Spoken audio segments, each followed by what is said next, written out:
the common things that I see, happen are either one, a sourcing manager sends out a request for quote. Maybe they send it out to 10 suppliers and they only get 3 quotes back. And in events like that, what can be happening is that people get this request and there isn't enough information for them to really make an educated proposal on how much it will cost them. And so people drop out of the process. And the other failure mode that can happen if you don't have enough information up front is that you go through lots of cycles. So a sourcing event that maybe should take 1 week or 2 weeks maximum can end up being stretched out to a month plus. If you're going through lots of iterations, you get back only 60% of the information that you needed, then you're having to go and follow up to make sure that you fill in the blanks for whatever information you were missing. And that can also just be a frustrating process.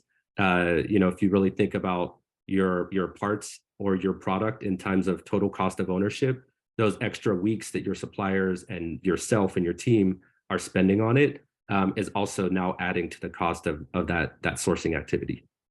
Yeah, so maybe the big tip here would be to make things clear at the beginning and standardize as much as possible so you can have a decent comparison without wasting a lot of time. Yeah, absolutely. What about defining terms? How do you what kind of terms do you take into account when you source? Yeah, this is a really good question because I think terms are one of the most overlooked and potentially most impactful things on a quote. I'll give you an example. So for people that aren't familiar, what we mean by terms are the terms and conditions under which you buy a product. And so these terms and conditions are they're like a legal agreement that you have or that you will have with the counterparty. So examples of things that you would have in terms and conditions are things like what constitutes making an order? What do we do if the supplier is late? How do they define the pricing, and how do they define things like their shipping terms? So a really simple example of this is if you ask for a quote for a part or for a product, and one supplier has terms that include their shipping and the other has terms that don't include their shipping, it might seem really obvious that one has a much cheaper quote when you're just looking at the one that's X works is the Incoterm definition. And so if a person is just buying that and then they find out later, oh, this didn't include my shipping, now you've made your decision, you're working with that supplier, and potentially you're going to spend more money because the terms and conditions weren't equal. And so that's the part of this that I think is really important, is just making sure that those terms are defined really well up front with each of your suppliers.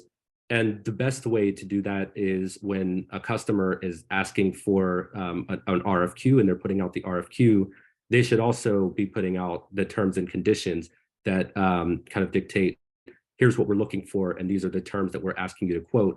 So that way, if you're asking for things like shipping to be included or extended warranties or certain other types of risk factors that usually get built into a quote, the suppliers know that up front too, and they can give you a higher quality response whenever they're following up with you. Are there some mistakes with this? Sometimes like the suppliers would not notice that you asked for different terms, or was it like below and they quoted the wrong thing and then there's some misunderstandings there? Did you ever face that? Oh man, there are always misunderstandings with that kind of thing. How do you ensure that they confirm that? So the way that I think a responsible sourcing manager really does this is just by making sure that that both parties have read the document and that you've got signatures on the documents up front. And it's one thing if your terms and conditions are a simple 2-page document. But in my cases in the past, if you're sourcing things like rocket components or complex machinery and equipment, that can be a 19 or 20-page document. And so I've learned to not always take it for granted that just because there's a signature people have read the terms and conditions. And so, What do you so mean? yeah, Every time people read it. everybody does that. Everyone, right? So one savvy way I've seen people handle this is where they actually ask for confirmations of things. So if you've got a really good sourcing tool or RFQ platform, you can actually ask supplemental questions and ask for confirmations of things like the confirm your delivery, your shipment and delivery Incoterms here. We're confirming that these are delivered duties paid or X works. Confirm that this is these are the terms we have in place. We're asking for a 3-year extended warranty. And when you ask for those things up front in that as confirmations during the RFQ process, then it becomes a little bit more comforting to know that someone had to really read that in order to accept it. But yeah, man, it's you and I both know people don't always read those terms. Yeah, I yeah, I I, and I would love to definitely. see a show of hands of like how many people actually read their terms and conditions for their iPhone and Android updates. Yeah, next. And okay, maybe like just surface the important information, right? So maybe just surface the things that need acknowledgement and make sure that suppliers read the things that are important, right? So maybe put that in a way that suppliers have to confirm. Yeah, um, so there are, I think, different types of terms that I'm accustomed to dealing with doing sourcing activities. So there are the types of terms that will have a commercial impact, like a direct commercial impact on a part or a piece of equipment. And so those are the things I mentioned. Things like warranty terms. How long is that warranty going to last? What does it cover? Things like your shipping terms, or they're defined as Incoterms. They also will determine and have an impact on how much you pay for something. But then there are other terms that I think are really important. And so if you're a sourcing manager and you deal with these sorts of things, the other things that are worth thinking about are things like non-conforming parts. So if you have a non-conforming part or a quality issue, how do you handle those things? Does the buyer need to ship those parts back in order for them to be replaced? Does there need to be an inspection process by one party or both parties in order for that to be deemed as non-conforming? And then who pays for those things? So those are some of the things that are typically involved in that process. I think late shipments and late delivery is another one. And so one of the mechanisms that we had to deal with this in the equipment sourcing world is liquidated damages. Mhm. So we would have a dollar amount, and that was usually tied to a percentage of the project. So if you have got a purchase order for $1 million, there might be like a 1% per week penalty imposed until the supplier delivers, just to make sure that there's incentive on both parties to make sure that that project gets done on time. But liquidated damages are also kind of a mechanism for t-shirt sizing the impact of a project, because it can be really hard to say, how much does a 1 day cost, a 1 day delay on a rocket launch cost. Yeah. I mean, that's such a really nebulous thing to calculate. And if you're a really small supplier, it can be really hard to take on the risk of, a Starship launch. And so these liquidated damages as a percentage of a project are kind of a neat and easily understood way to manage those types of things. Yeah, just setting the expectations up front would be a good idea for everyone. Everyone knows like what's the meaning of being late in a week, in 2 weeks, and you can really address that when that happens, when things go the wrong way. So you have a good way to address that. We have questions from our audience, so maybe we can address them. Lucy asked, can you give negotiating tips when you don't have great leverage as a startup, for example? Oh yeah, Lucy and I are quite familiar with this. We had the privilege of working with Oh each yeah, other in the she past. worked with Astra, right? That's right. And this is something that I think lots of startups deal with. supply chain management and procurement is a very different thing if you are an early or mid-stage startup versus a late-stage company or a mature company like Apple. And so I'm about to go into story time. So I'll tell you that in my early days at Tesla, we had lots of supply chain managers and executives that actually came from Apple. And um, it was really interesting to see the kind of culture shock that takes place when you go from being the big dog in the room where you can dictate all the terms, how people deliver things, what they do, and even the fact that you can go out and when you say the name of your company, people know, oh, this is Apple. I remember, in 2013 when I was just getting started at Tesla, that was a really interesting time where we would go and visit with suppliers in Michigan and other parts of the country, and we tell them, "Hey, we're with this company Tesla, and we want to talk to you about sourcing, I don't know, robots or something." And they're like, "What is this company? You guys make electric golf carts or something? I can't find any information about it." And so, there so just kind of getting to like how you can get to answer Lucy's question as well. Some of that is on the buyer to actually do informing of the supplier. Hey, here's what we do. Here's what our company is, and here's what our plans are. Because in doing that, even before the negotiation starts, you're trying to raise the perception of your company that this isn't just going to be a waste of time for you. This company is a big deal.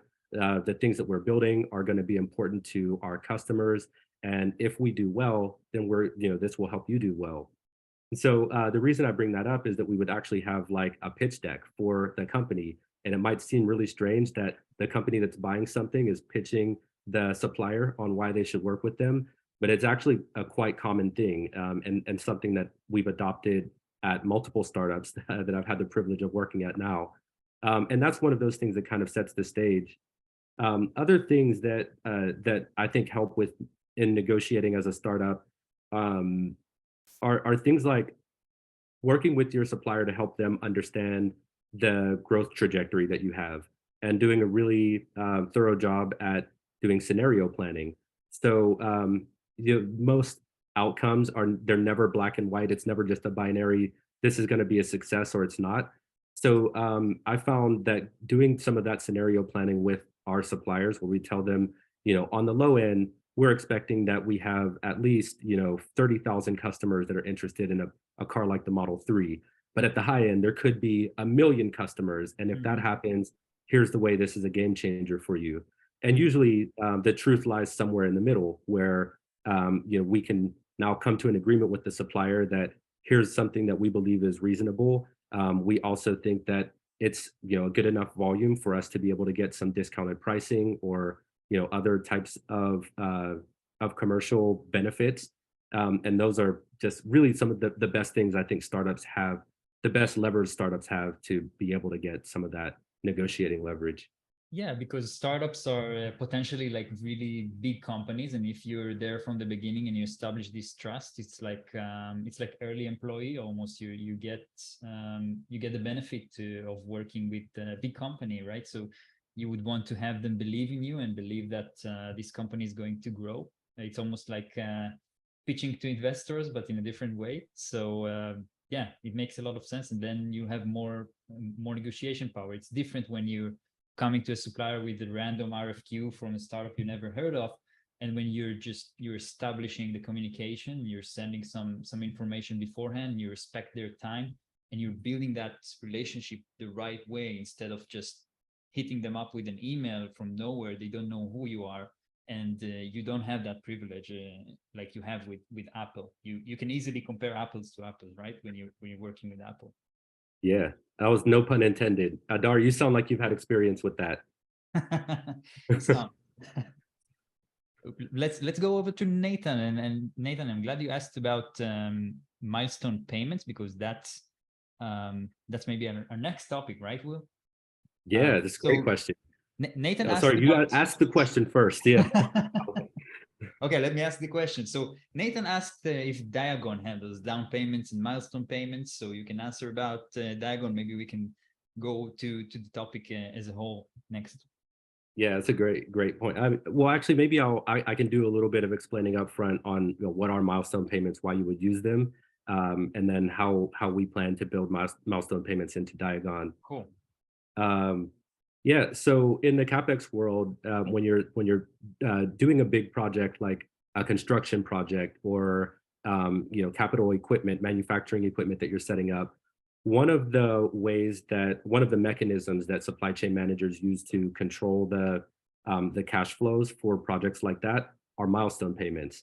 And the way milestone payments work are that you pay some percentage of the purchase order amount or whatever the agreement you have once those milestones are achieved. And so some typical milestones for big projects would be things like there's usually a kickoff payment when you start the project. There's usually a design review. So if you're doing or building a custom system, there's some sort of a design review that has to take place between the engineering teams. And once that design review is complete, you can make a milestone payment there.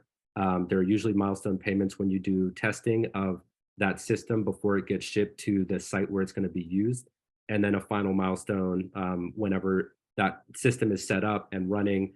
And the best practices around that are typically that you have those milestones well defined up front. Milestones should happen at the completion of that phase, not at the beginning of one. So the thing I see all the time is like, we'll pay us a milestone once we start shipping it. I'm like, no, well, you can start shipping it and I never receive it. So milestone needs to be when I receive it. And then another helpful tip on this is to have checklists. So if there are things that you're looking for in one of the milestones, you want to make sure that that's really well defined up front. I've seen very well structured review sessions and less structured ones. And I can tell you that like 100% of the disputes I've had were all from the nebulous ones. And so what that typically looks like is if, let's say if you're building an equipment system, there are going to be controls tests and other types of tests that you can do on it before it ever gets shipped to the factory where it's going to be used. Um, just have those things defined. Like, what are the things you're going to be looking for? You want to make sure that you can power up and power down the system, that the safety stop systems work and all that stuff. So that's my quick TED talk on milestone payments. Now, how do we think about this with Diagon?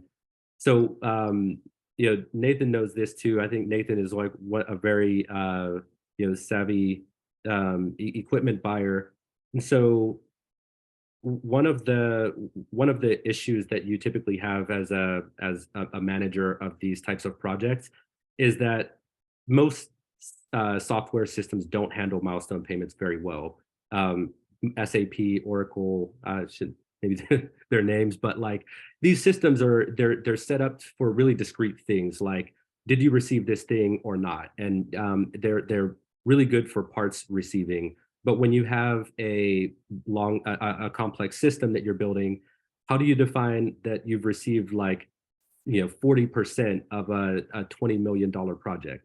Those things are harder to do. And so it was kind of out of this frustration that I was thinking, if we're building a system for CapEx buyers and people that are going to be buying machinery and equipment and building complex systems, we have to have the ability to make it easy for them to do milestone payments. We want to make it easy for them to track the status of projects that are ongoing, and any shipments that they have for large or complex things. That there's a way for them to know what's the shipment status or fulfillment status of those things. So so the long answer or the short answer is we absolutely will have a mechanism for dealing with milestone payments. The longer answer is there are really specific ways that people want to use those. And so as we are talking with some of our early customers, we're trying to get as much information as possible about how people want to have that functionality work. And do you have some tips about structuring those payments as incentive? Just some general practical stuff that people can think about? Yeah. So I mean, I think one way that you can look at milestone payments is that they kind of are an incentive for the supplier to complete and deliver things on time, Yeah. and also for they're an incentive for the purchasing team, who, by the way, also has a lot of responsibility in this process to make sure that they do things right as well. And so part of that incentive structure and the way that these milestones work are that the suppliers might have requirements for, let's say, test materials. So, I remember times when we were setting up a door sealing system for, for a vehicle that we were working on, and we had to provide sample doors from our stamping supplier to the automation supplier that was building that system for us. And if we were late in delivering those things to them, now we've tripped over ourselves in making them late with the delivery. So that the milestone payments, I think they work in both directions. The suppliers should be using that as a mechanism to make sure that the purchasing team is getting them all the materials and things that they need, and the buyers should be using that as a mechanism to make sure that things are on track.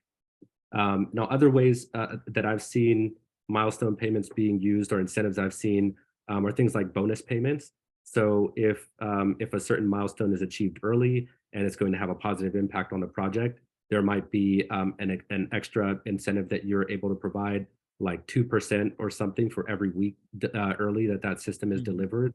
There are some really creative ways that you can structure things like bonus payments and incentives to make sure that you're getting the behaviors and results that are going to be important to you. There tends to be some lack of expectation setting about milestone completion. So, how do you acknowledge when a milestone has been completed for sure?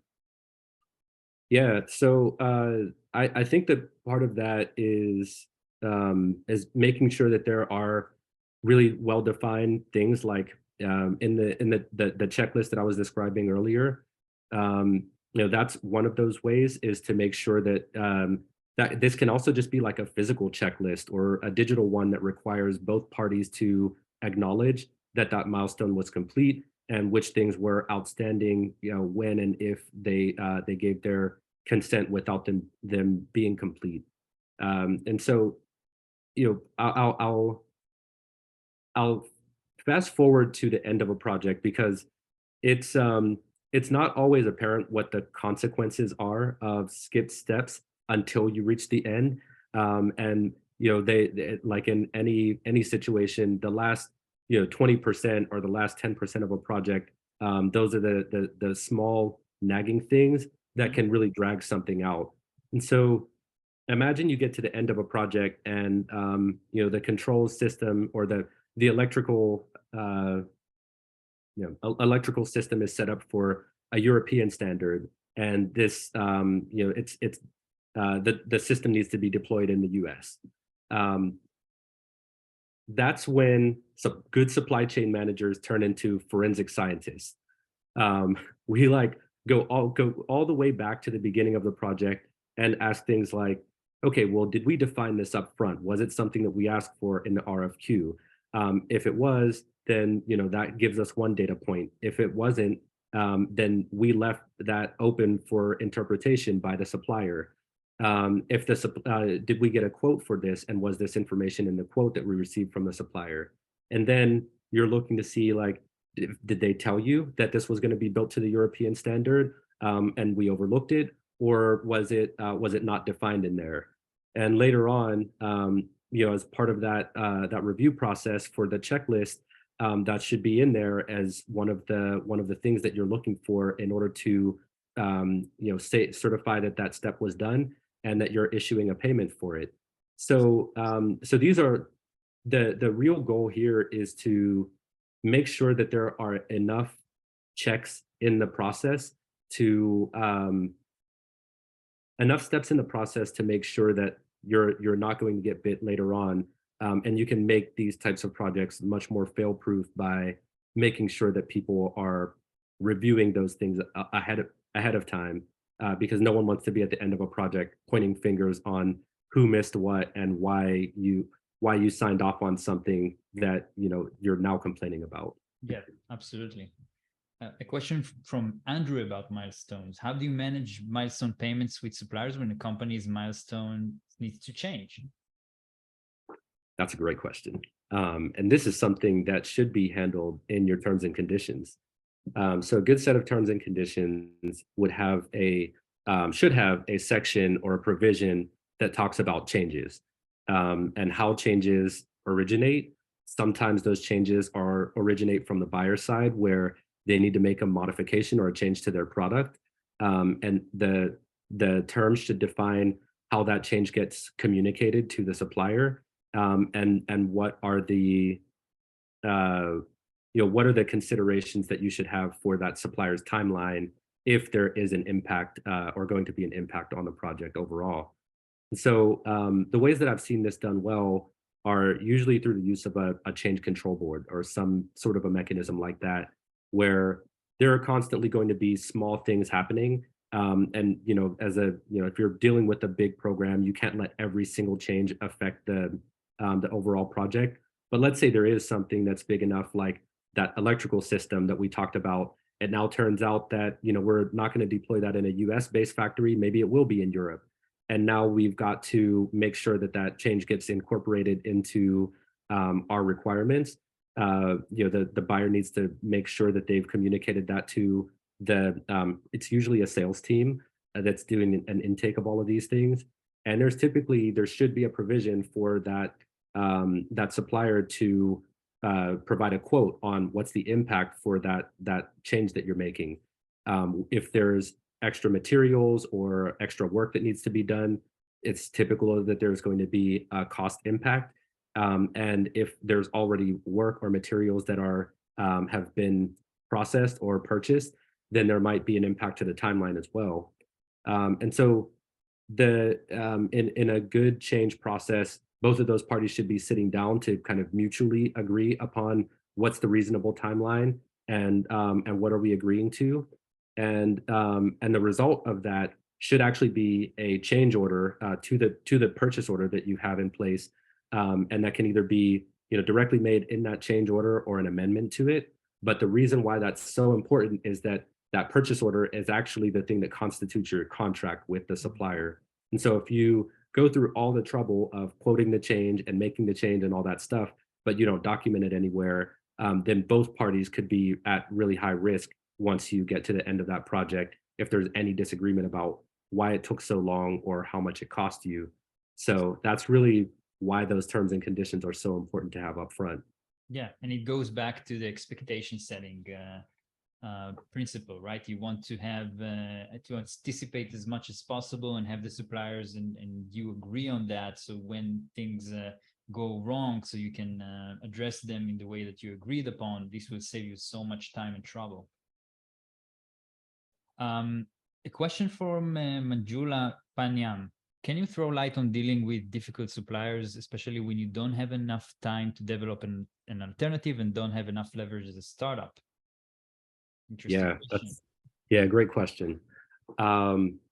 So to be fair to the suppliers that might be on the call too, there are difficult customers and there are difficult suppliers. I've had my times with both, but I will say, as a supply chain manager, one of the most frustrating things in the world is when you're dealing with a supplier that just maybe they're not delivering on their requirements that you guys agreed to, or anything you do with them doesn't happen without some real pain in that process.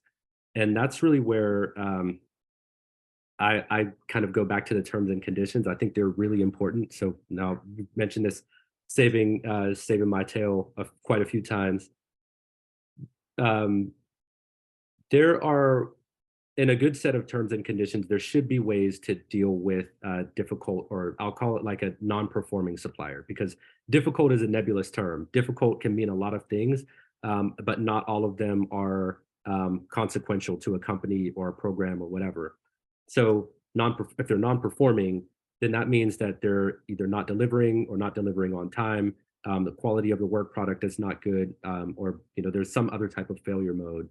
And so in the terms and conditions, one of the things that you can be really clear about is what constitutes a breach of the contract. And if there are more than a certain number of non-conforming parts where there's a chronic quality issue, that can mean that there's a breach of contract. If there is greater than X number of days or X number of weeks delay on a project without an excuse, that can also constitute a breach of contract. And so the reason why these things are important is that there are typically mechanisms for releasing a supplier. One of those ways is that you can terminate a contract for convenience.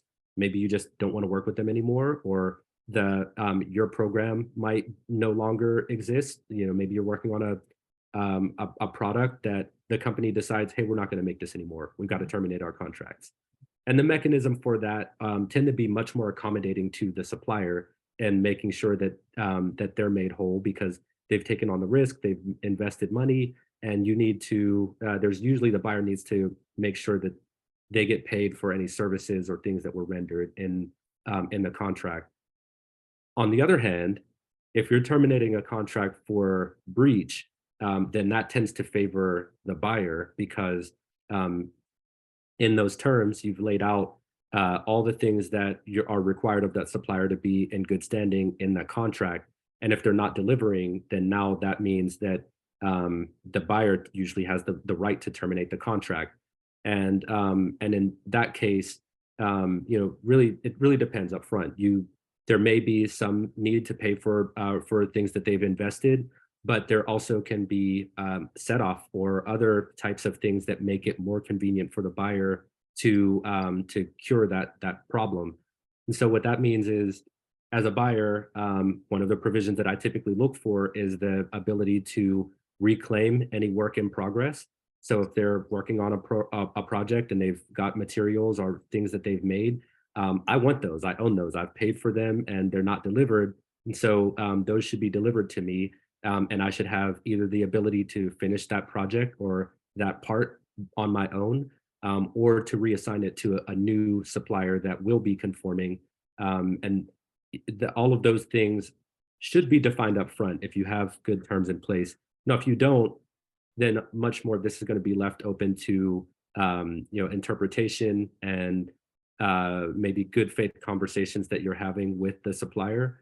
But in the best case scenario, even if you're a startup that doesn't have a lot of leverage, if at a minimum you have a contract that defines those things, you should be in a good place to deal with a difficult or non-conforming supplier that might be giving you issues on something.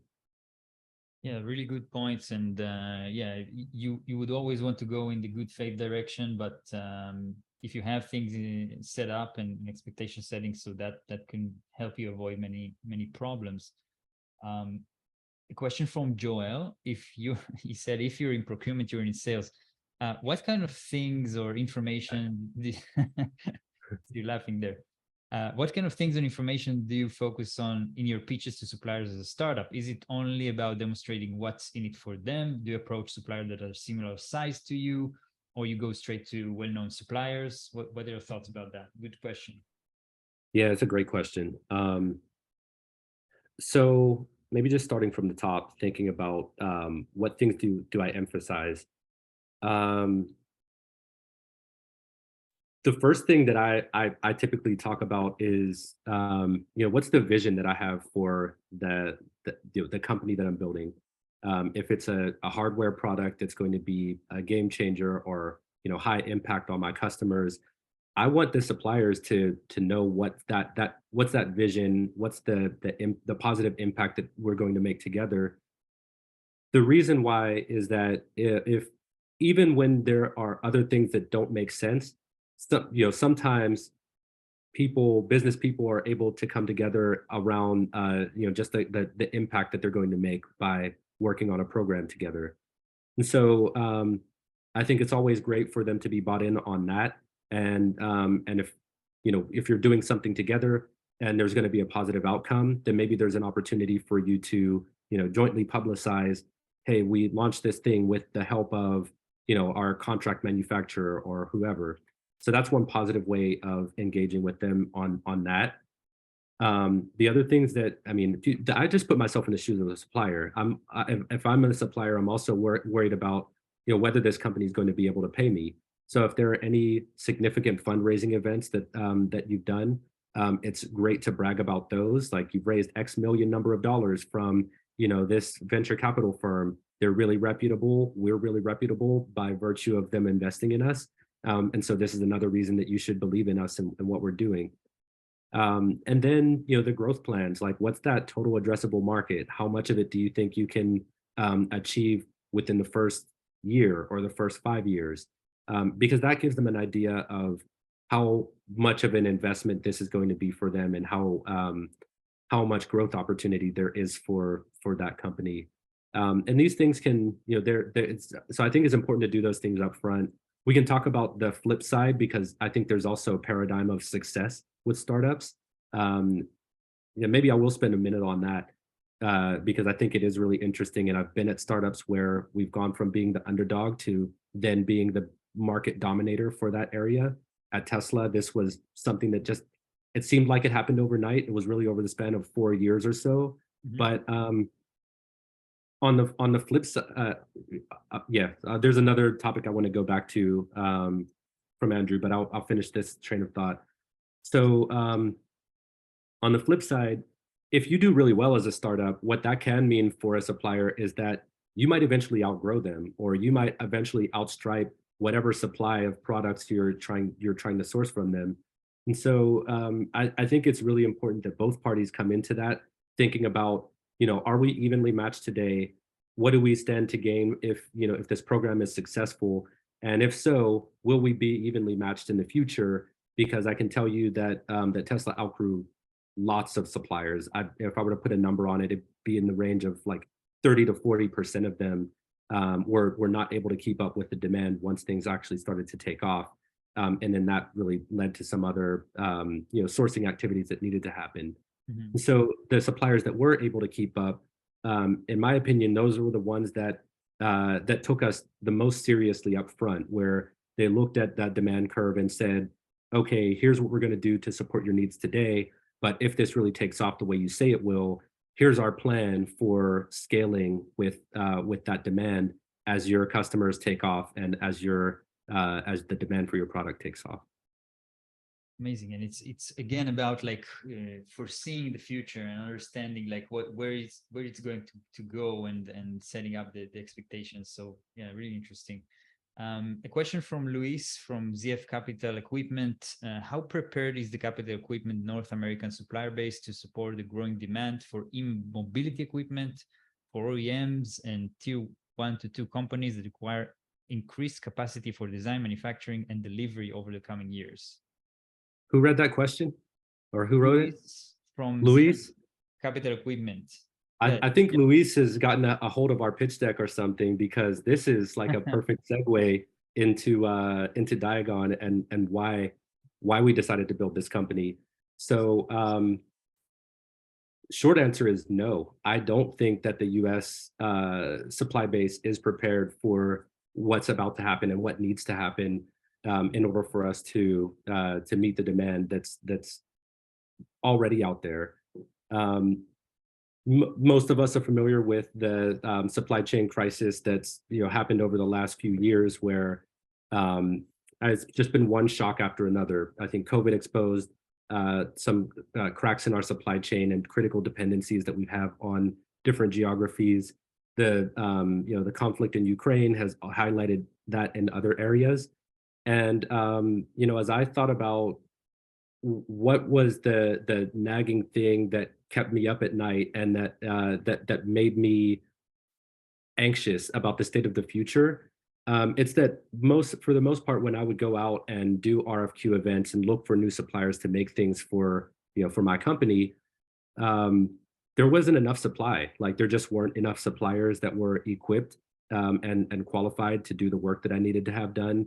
Those suppliers didn't have enough installed capacity to handle a really big order, and so lead times or even start times for a new program would be way out months in the future or even a year out in the future. And when I started to do my own root cause analysis of that, I was really just thinking about this problem of critical infrastructure and how there isn't enough of it installed at most of the suppliers that we rely on. So if Shenzhen or Taiwan or some of these other really big, highly relied upon regions were to shut down tomorrow, there isn't anywhere in the US that I think is well equipped to handle that influx of demand. And so I really wanted to be part of the solution for that. And thinking about how do we get more equipment in the hands of the people that need it, and how do we do that in a responsible way that there is not going to break the bank and not going to you know and going to be easy enough for them to manage. And so that's really where this idea for Diagon came from, and really finding the market for machinery and equipment. And the other side of this, as I started to do a little bit more research, is that there are actually a good number of manufacturers in the US. So there are over 750,000 manufacturers in the US. Most of them are small and medium-sized businesses that are 20 people or less. And most of these companies don't have someone like, Will Drewery or an Adar that's there to be their supply chain manager. And that was the concerning thing for me. I wanted to build a product that wasn't just going to be capable of being used by other supply chain managers, because I think that population is small and it won't be impactful to the companies that need it the most. So my goal was to really build this platform to be widely used by mechanical engineers, manufacturing engineers, machinists, heads of production. They shouldn't have to be experts in supply chain, negotiating pricing, terms and conditions, and all of these things in order to do a good job at sourcing the things that the equipment that they need. And so, part of what we're building in Diagon is we're trying to build this to be the platform that you can use that becomes that supply chain team, that equipment sourcing team.